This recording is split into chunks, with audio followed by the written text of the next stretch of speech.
Esses desastres, essas situações que acontecem, né?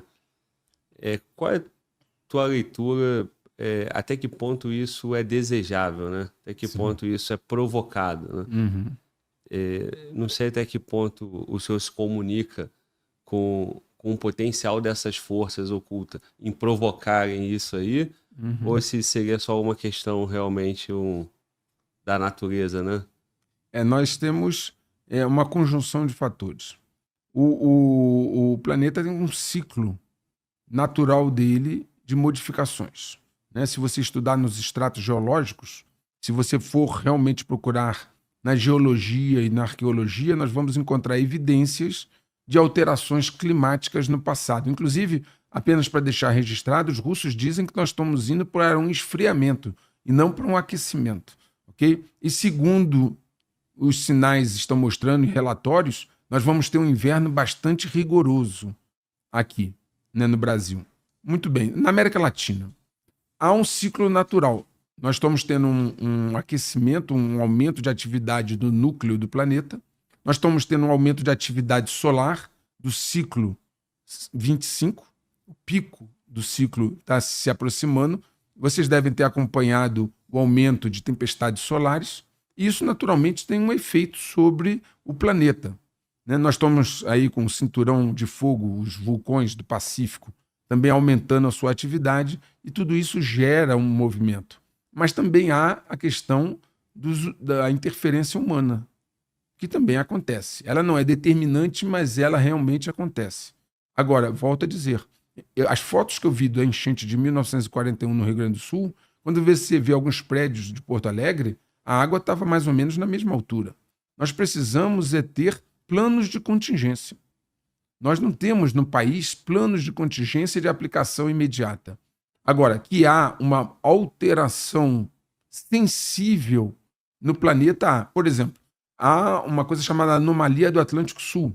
Qualquer um de vocês pode pesquisar na internet. A anomalia do Atlântico Sul é um campo no Atlântico Sul, que, aliás, grande parte dele já está sobre o continente, né, de enfraquecimento do campo eletromagnético. Nós percebemos várias vezes alterações nas marés, aquecimentos e marés em sentidos diferentes do que são. Isso, naturalmente, faz parte do ciclo do planeta, mas as pessoas precisavam estar avisadas do que está por acontecer. Não é, Glauber, que há uma conspiração para mudar o planeta. Isso o senhor não acredita? Não, eu acredito em duas coisas. Fomentar o caos é necessário para concentrar poder, como eu disse. Uhum. Claro que o caos pressupõe não só situações econômicas e sociais, climáticas também. Se for possível causar distúrbios climáticos, isso é desejável para os DGs, para os dominadores globais. E hoje existe tecnologia para causar distúrbios. Você vê quando se joga alguns produtos nas nuvens, isso aí está na internet, é público, para chuvas, para criar chuvas. Se vocês que forem na internet vão ver situações muito estranhas. Por exemplo, com chuva no deserto. Isso. Né? Vão ver na África uma abertura no continente onde a África está lá, eles chamam chifre da África, onde praticamente a África está se abrindo em dois. Né? Nós estamos vivendo um momento de instabilidade geológica, que tem o seu fator cíclico, com variáveis exógenas, mas também há, digamos assim, a contribuição de variáveis endógenas, provocadas. A grande vantagem, Glauber, de armas de energia dirigida e de armas escalares é a dificuldade que você tem de determinar o autor. Vou dar outro exemplo. Se se usa uma arma biológica, como é que você identifica de quem veio o ataque? Isso. Não é isso? Da mesma maneira, armas climáticas. Né? Se você bombardeia a ionosfera e cria certas situações, você não consegue determinar quem foi o autor daquele ataque. Então, as armas escalares, que são a nova família de armas, nova entre aspas, já tem uns 30 anos, são realmente as armas mais produzidas. Nós estamos vivendo também, Glauber, aproveitando a oportunidade, uma guerra no espaço. Foi divulgado pelo Pentágono que a Rússia já desenvolveu armas, né, no espaço, na parte mais baixa da atmosfera, né, onde pode atacar outros satélites, né? Por exemplo, se fala muito em Elon Musk. Isso, é a empresa dele, no caso. A Starlink e a SpaceX. X. Ok? A SpaceX trabalha para o Pentágono. Tem contratos bilionários com o Pentágono. Tem contrato. Toca praticamente sozinho, né? Toca praticamente sozinha. Eu pergunto a você, Glauber, faz sentido que o sistema, o poder, dê a você bilhões de dólares, se tornando em parte dependente do seu trabalho, sendo você contrário a mim?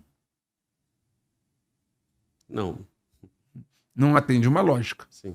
Certo? Então, o que eu digo é o seguinte: nós precisamos desenvolver raciocínios dedutivos lógicos com discernimento para avaliar o que está acontecendo, para saber quando se cria essas dicotomias de mocinho e bandido. Entende? Ora, jamais você teria uma empresa como a SpaceX lançando satélites militares, colocando constelações de satélites espião, etc., sendo você contrário a essas pessoas. Por que elas lhe dariam esse dinheiro? E a tecnologia que está envolvida com isso? Então nós vivemos também, hoje, uma guerra no espaço, no sentido de controle dos satélites. Por exemplo, a Rússia desenvolveu e tem um sistema dela de GPS. E foi falado que na Ucrânia, em muitos momentos, né, o GPS deixou de funcionar. Né? Eles têm um sistema deles de bloqueio eletrônico. Eles têm a sua própria internet, a Rusnet. Eles estão se preparando para, em caso de uma situação mais grave, não depender do Ocidente em nada. Agora eu pergunto a você, se o GPS se dá um problema, nós vamos fazer o que no Brasil? Tudo é guiado pelo GPS. O avião não decola sem GPS. Se nós tivermos uma intempérie, uma ejeção de massa coronal do Sol, que é muito comum com as manchas solares que estão aparecendo, isso se tornar algo mais grave, bloqueando o funcionamento do GPS, como é que nós vamos nos comportar? Nós temos, por exemplo, uma crença um pouco não real de que tudo é seguro. Nós estamos aqui com luz elétrica, né? Eu mostrei no canal que os Estados Unidos, por exemplo, depende de 19 subestações elétricas. 19 subestações elétricas deixam os Estados Unidos inteiros sem luz. Hoje você tem mais de 60 mil chineses em idade militar que entraram nos Estados Unidos. Tem um documento do FBI assinado dizendo que eles são uma ameaça. Se eles fossem ou forem parte de células de sabotagem e sabotarem essas 19 subestações, se daqui até Itaipu forem sabotadas o linhão que traz energia de Itaipu para o Sudeste, sem energia elétrica você faz o quê? Você não tem internet, você não tem posto de gasolina, você não tem água, porque a bomba não joga água sem eletricidade. Então, a guerra de quinta geração, ela pressupõe ataque à infraestrutura sensível. É um pressuposto básico. Não só o ataque físico, mas o ataque cibernético. Porque toda a infraestrutura é controlada por software. E nós temos hoje evidências contundentes de que a maioria dos sistemas operacionais do Ocidente já possui uma infiltração de operadores, hackers, o nome que, né, chineses e de outros países, que podem interferir no funcionamento dos sistemas cibernéticos. Então, quando nós falamos de uma guerra de quinta geração, nós estamos falando não de um tanque vindo pela avenida, né? As pessoas têm muito essa visão, né? Tanques, soldados marchando.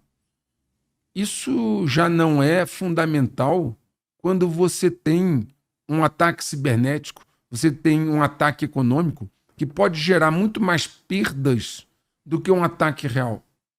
Porque quando as pessoas não têm o que comer, e eu volto a citar apenas o exemplo do Rio Grande do Sul, porque vocês estão vivendo isso, isso é muito factual, ok? Quando as pessoas não têm o seu sustento, você praticamente imobiliza. Você imobiliza um Estado, você imobiliza uma nação. tem necessidade nenhuma de que haja um ataque bélico. Agora vamos transpor a situação do Rio Grande do Sul. Pensem vocês em transpor essa situação se fosse um país. Em que condições estaria esse país? Vamos imaginar que o Rio Grande do Sul fosse um país, né? Como o Uruguai, que está ali do lado. Né? Em que condições ele estaria hoje? Então nós temos uma falsa sensação, Glauber, de previsibilidade. Nós temos uma falsa sensação de permanência, quando na verdade o contexto é de impermanência. Se nós pegarmos a história do planeta, voltando à sua colocação sobre as questões climáticas, etc., se nós pegarmos a história do planeta, é uma história de várias instabilidades climáticas e várias instabilidades geológicas, tsunamis, terremotos, que estão se acentuando.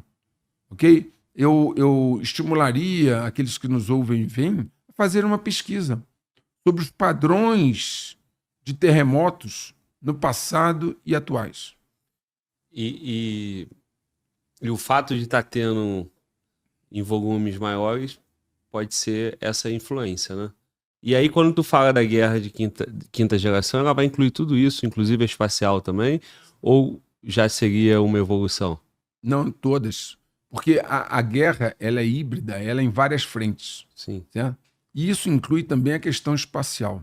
Veja, quem conquista, quem tiver a hegemonia no espaço, né, terá qualquer alvo na superfície à sua disposição.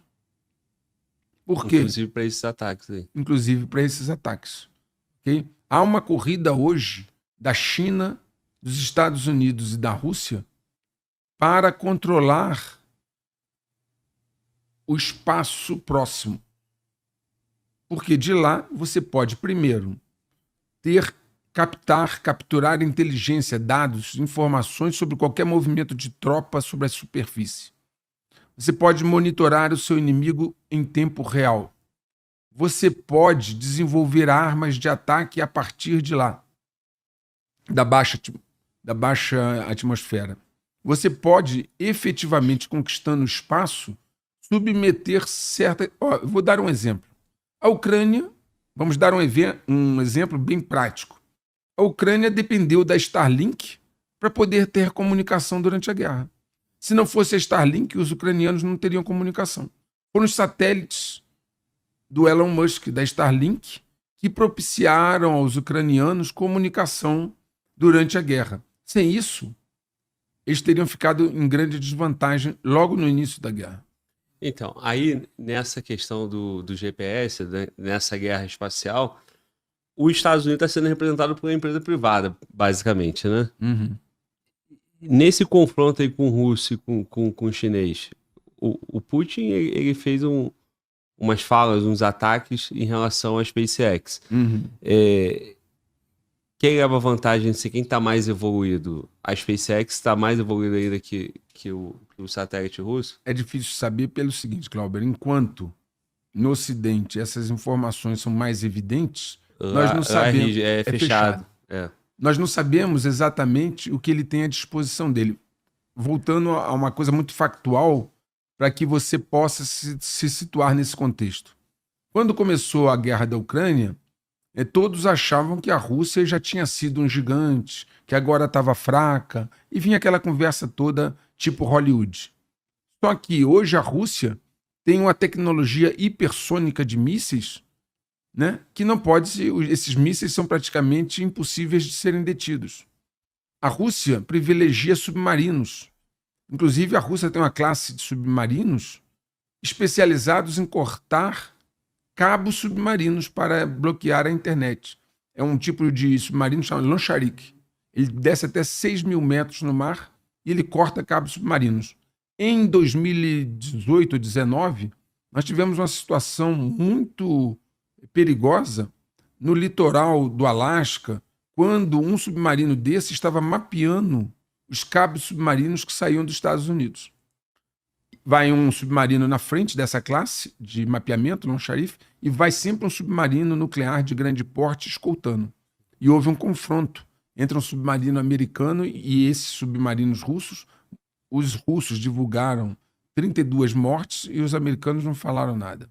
Então, outra coisa relevante é isso, Glauber. Mais de 90% da comunicação da internet são cabos submarinos, não são satélites. E aqui no Brasil, esses cabos chegam quase todos numa única praia no Ceará. Numa única praia no Ceará, chegam praticamente todos os cabos submarinos que vêm de fora. Facinho de irrigar tudo. Muito fácil. Muito fácil. E aí voltamos àquela questão de planejamento estratégico. Qual é o mapeamento da infraestrutura crítica do país para impedir esse tipo de coisa? Né? Então, por exemplo, a Rússia privilegia na sua marinha, são duas visões distintas. Enquanto os Estados Unidos prioriza porta-aviões como um componente importante da sua marinha, né, os porta-aviões com seus grupos de ataque, a Rússia privilegia submarinos que sejam... Ela tem um submarino colossal, enorme, chamado Belgorod, né, que está, inclusive, desaparecido. Se supõe que está embaixo da calota polar do Ártico. Então, essas questões ligadas a subestimar o potencial do outro são muito perigosas, porque quando você subestima, você não se prepara para isso.